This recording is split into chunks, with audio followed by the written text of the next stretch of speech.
Dear students, welcome to the course Basic Geotechnical Engineering, Module 3, Flow Through Soils, Session number 1.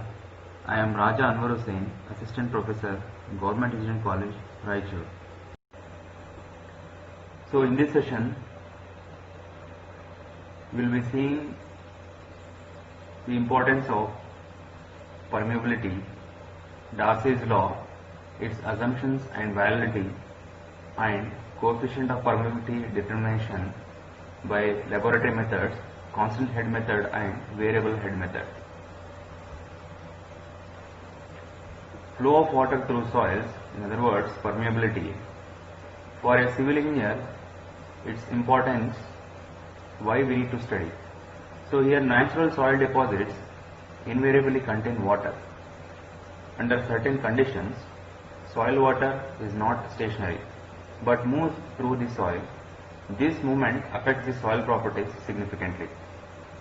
Construction operations and the performance of completed constructions can be influenced by the existence and movement of soil water.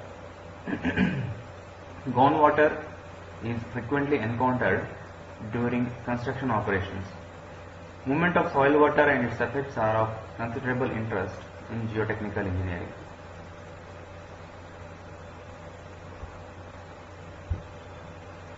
Let us understand Darcy's law.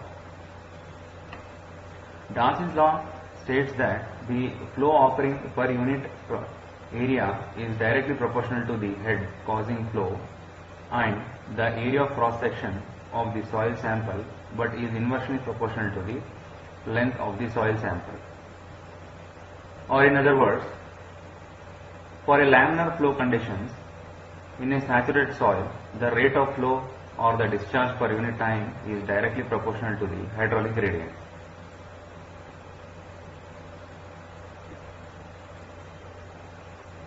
So as per the Darcy's law, states that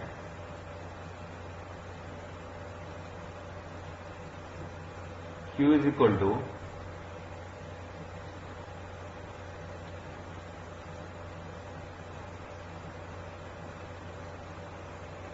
K into IA, or V is equal to Q by A, which is also equal to K into I, where Q is the discharge per unit time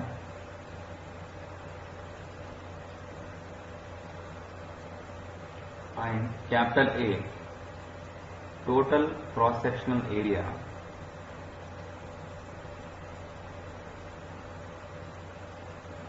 of soil. I is equal to hydraulic gradient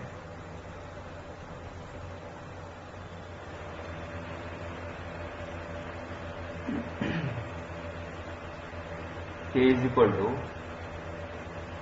Darcy's coefficient of permeability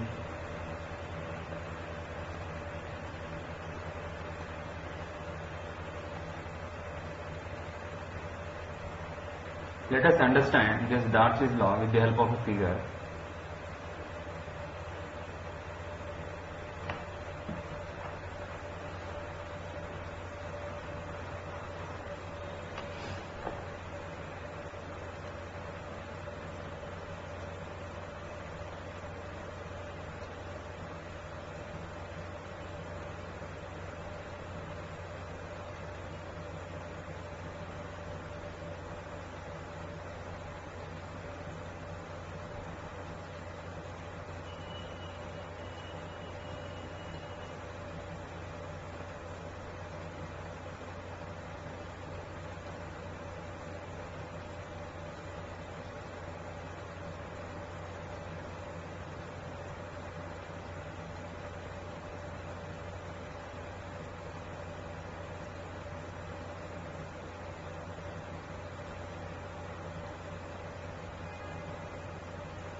let us assume a soil sample of having area capital A and length of capital L.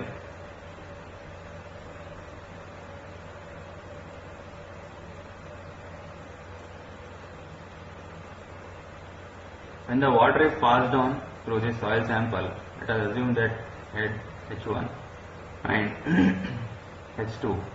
The difference in head, it is H1 minus H2. As per the Darcy's law, we know that Q is equal to K into IA, where I is equal to hydraulic gradient H by L.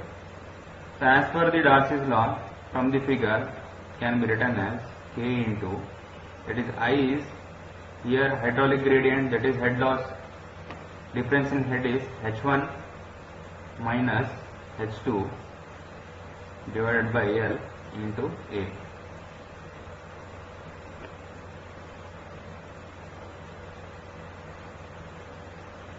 So therefore Q is equal to K into H1 minus H2 divided by L into A.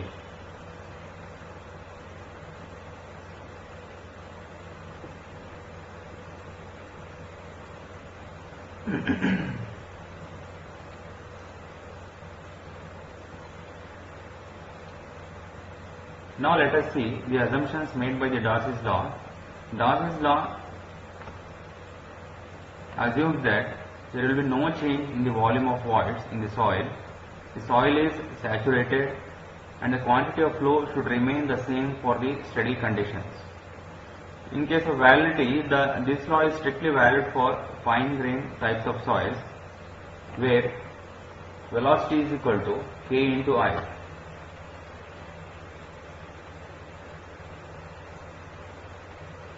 Now let us see the coefficient of permeability. It is denoted by small k. The definition of permeability is defined as the property of a porous material which permits the passage or seepage of water through its interconnecting voids, or the property of the soils which permits water to percolate through its continuously connected voids is called its permeability. So why this permeability is important?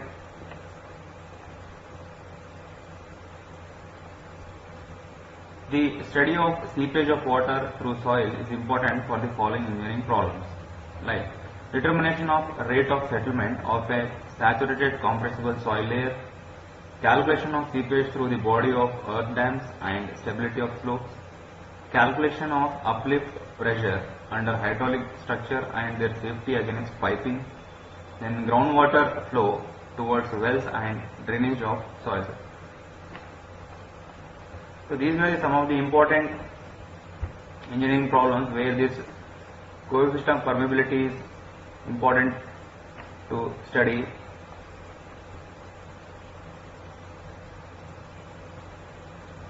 So now let us see the laboratory methods for determining the coefficient of permeability are constant head method and falling head method, whereas in field methods are pumping out test and pumping in test. Some of the indirect methods available are computation from grain size or specific surface, horizontal capillary test, consolidation test data. Now in this session, we will see the laboratory methods, that are constant head method and falling head method, and how to derive their equation. So first laboratory method we will be deriving here is constant head method. So let us see the apparatus required here. So the apparatus required in this method are, so permeameter, this whole set it is called as a permeameter. It consists of a soil specimen, top of it is having top porous plate, and bottom is also having a bottom porous plate, and length of capital L and area capital A. It is connected with a overhead tank which consists of inlet supply, overflow where water, if it is filled completely, if overflow for supply, it has been provided here, and air valve you can see here in this figure, and the water is passed down. The head maintained here is in this method will be constant, and the water is passed down through this soil specimen and it is collected in the collecting tank.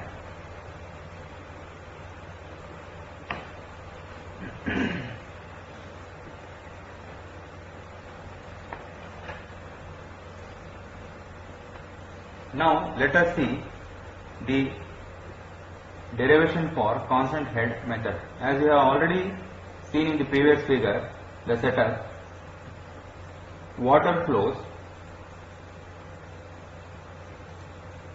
from the overhead tank consisting of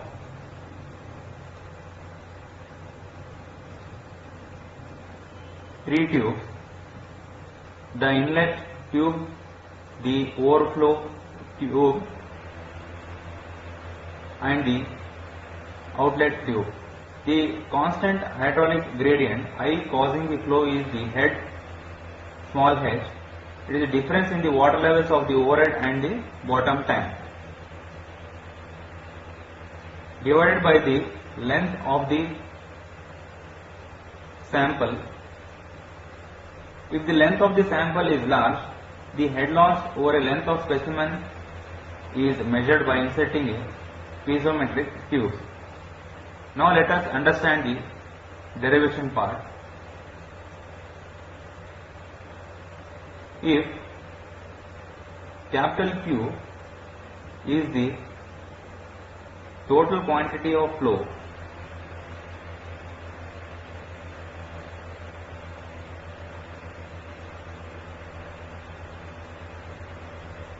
in a time interval of say small t, then as per the Darcy's law, Q is equal to, can be written as capital Q by T. We know that as per the Darcy's law, Q is equal to K into IA. Now can be written as Q by T is equal to K into I into A, where I is equal to hydraulic gradient H by L. If we substitute I in the equation, Q by T is equal to K into I into A, that is Q by T H by L into A, which is also equal to Q by T L by H into 1 by A. So directly now we can write in terms of K here, therefore K is equal to Q by T into 1 divided by I into A, there, or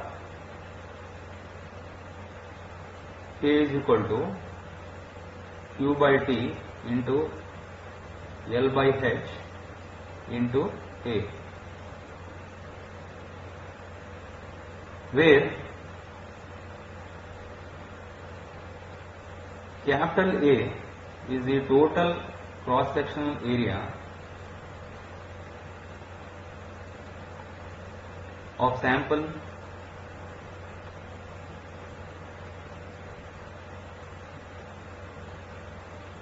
and capital L is equal to length of the soil specimen, small h is equal to head of water, small t is equal to time measured in seconds or minutes,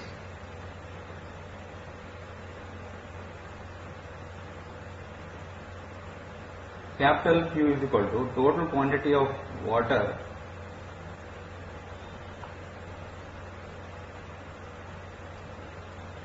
collected in ml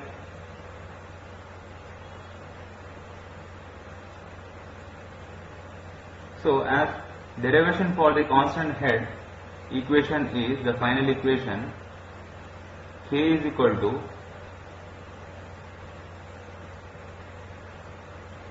QL divided by HAT.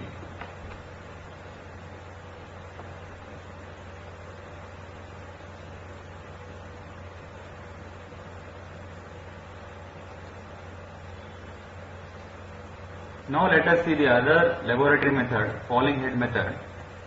The setup is same. As you can see here, we have a permeameter, that is a soil sample. Top portion it is covered with top porous plate and the bottom is the bottom porous plate, and through the funnel the water is passed down. Here initial head is H1 with the time, corresponding time is the T1, and the H2 after some time the loss in head, that is H2 with respect to time T2, and a known cross sectional area of standpipe is A, small a. In this method, a small cross sectional area or small head loss of dH will consider with respect to dt. For deriving the equation, the known cross sectional area of the pipe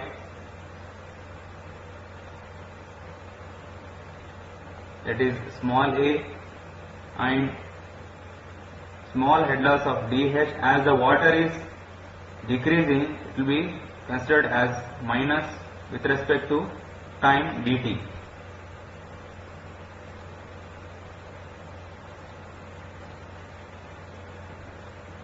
Now let us derive the equation for variable head method for coefficient of permeability.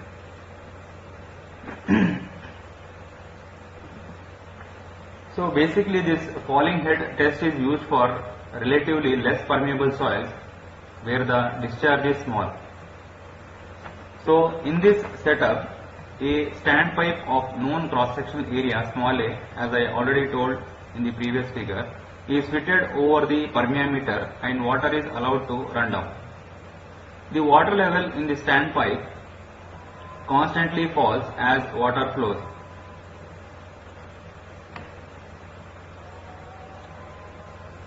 Let small h be the head at any intermediate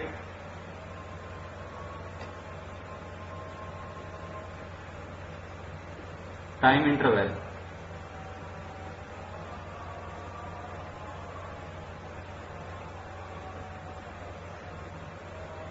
small t and minus dH be the change in the head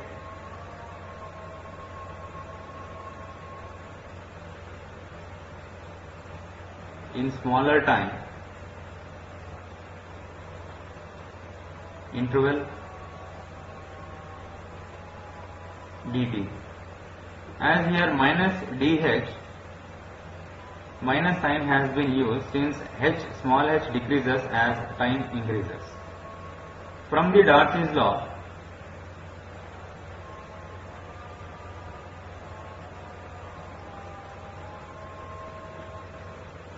we know that Q is equal to K into IA. From the figure, for a small head loss minus dH, it will be